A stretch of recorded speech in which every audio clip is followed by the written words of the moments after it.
I work in management consulting, known for being a very demanding industry with crazy long working hours, a lot of traveling, and eating a lot of food from restaurants, ordering, and so on. And I manage to stay in shape. And if you are in a similar position, whether you are working in consulting, investment banking, or any other similar sort of industry where you work a lot and you have little time to dedicate to yourself and to your health and fitness, this video is exactly for you. Once I finished college, I was really scared I was not going to be able to maintain my fitness, which is something that I'm very passionate about. And I thought I was going to lose all my muscle and just get fat. And in fact, this didn't happen at all. And the reason for that is because I was very smart with my nutrition and my training, and I managed to keep up with it even though I'm working in this kind of role, right? So in this video, I want to cover 10 tips that are very practical and specific for someone that is working in this sort of environment. So tip number one is that you should have a calorie target in mind. This is very cliche, you probably heard about it, but you should have a number in mind. And that's the first rule to fix your body weight, your body fat percentage. You need to understand the minimum about calories.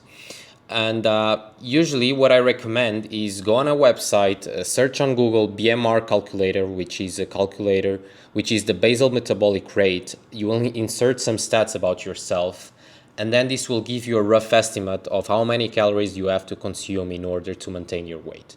And from there, you know exactly that if you eat below that number, you will lose weight.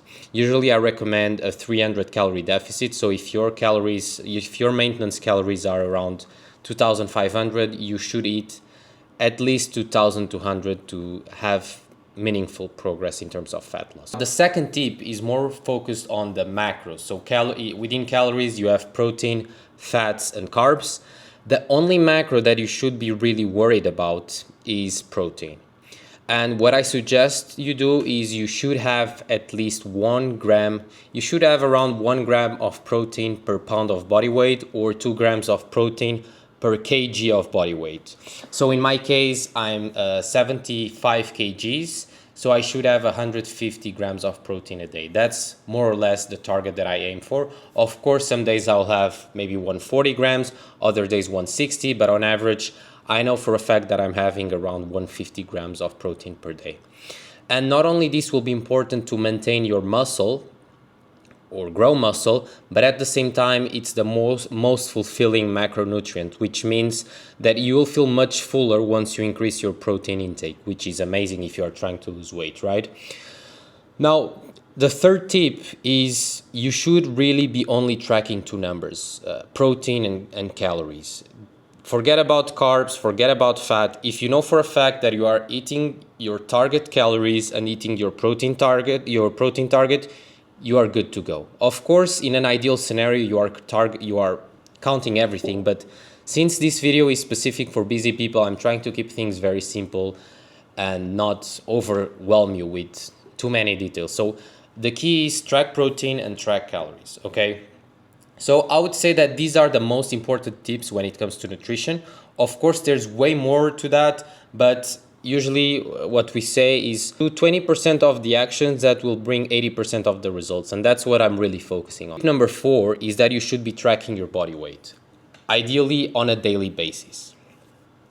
I know some people say you should not be tracking your weight every day because you'll feel very stressed. But the truth is, if you are only tracking your weight once a week, for instance, the number might be very biased because some days you'll be way heavier because you had a different kind of meal, you drank a lot of water the day before, and so the weight that shows on the scale is not a good representation. So what you should be doing is weighing yourself every day and do an average, and from there you can understand whether you are gaining weight or not. This way it's very simple to understand if you are eating too many calories or too little, so you don't have to be really weighing in your food, counting your calories that precisely. Just by checking your body weight, you can understand if you are eating enough or not. So track your body weight on a daily basis or at least 3-4 times a week and understand if the weekly average is going up or down. If it's going up, it's a bad sign. You should be eating less. Tip number 5 is eliminate alcohol as much as you can. And I know for some people this is very hard. depends on where you live, right? I live in Riyadh in Saudi Arabia. So for me, drinking is not even a possibility. But even if it was, honestly, I avoid drinking at all costs. I drink only in the summer when I travel, maybe less than 5 times a year for sure.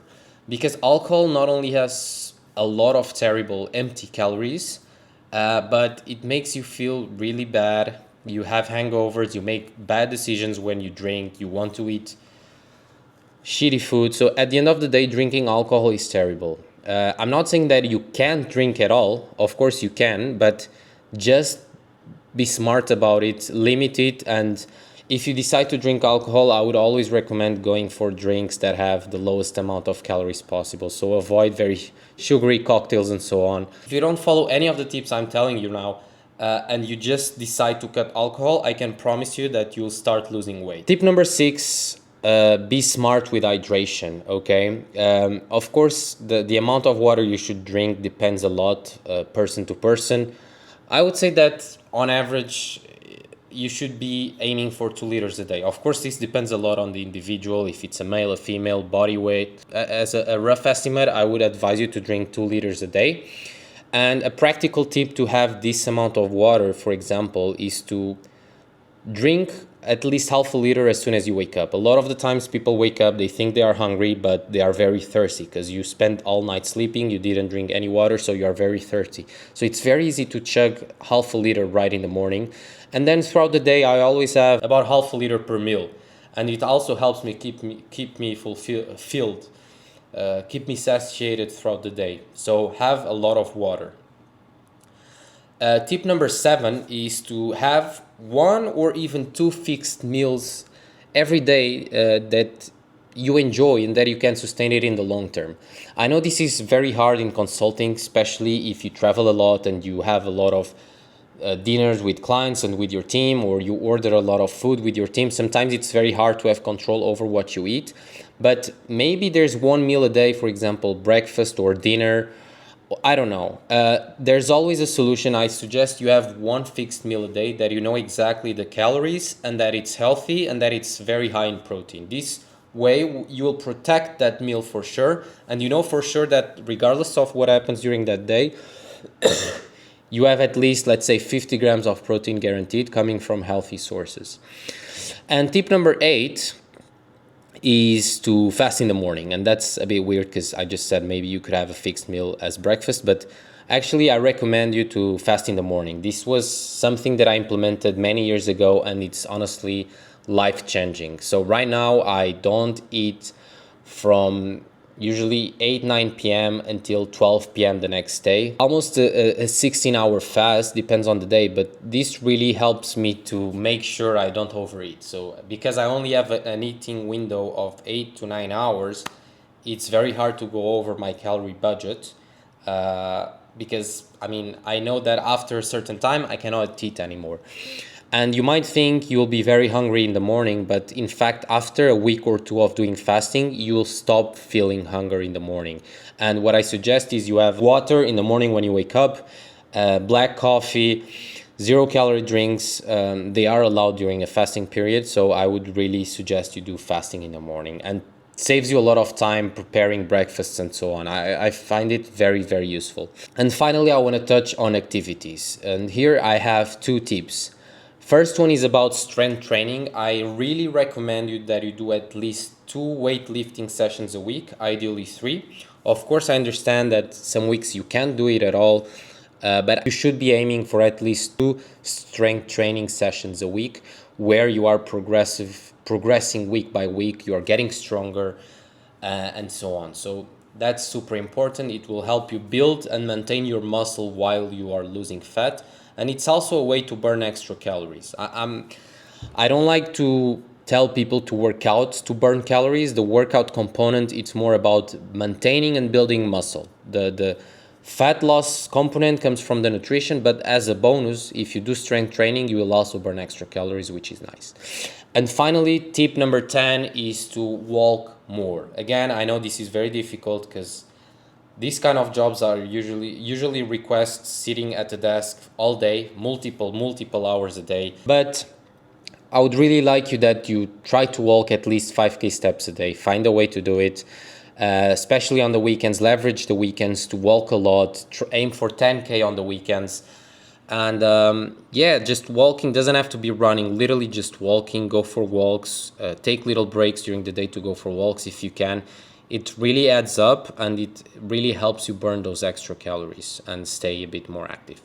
So yes, guys, those are 10 very practical tips that I follow in order to stay in shape. Feel free to connect with me on Instagram and on LinkedIn. I will leave those links in the description. Text me, reach out to me if you have any questions, if you are struggling with your health and fitness. Really hope you enjoyed this video. I hope you found the tips useful. And yeah, I'll see you on the next one, guys.